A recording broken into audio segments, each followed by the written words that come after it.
Colleagues, we appreciated the willingness of members of this council to take some of our edits and improve on this resolution.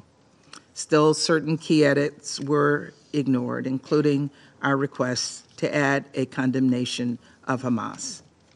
And we did not agree with everything in the resolution. For that reason, we were unfortunately not able to vote yes. And we believe it was important for the council to speak out and make clear that our ceasefire any ceasefire must come with the release of all hostages.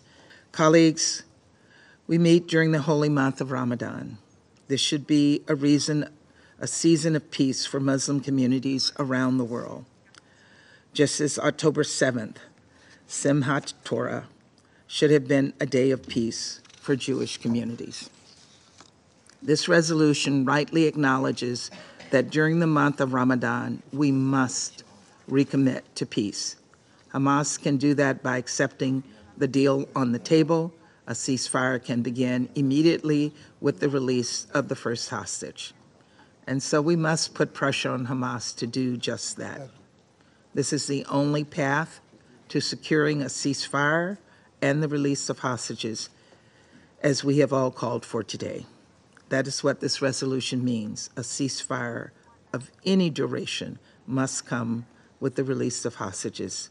This is the only path.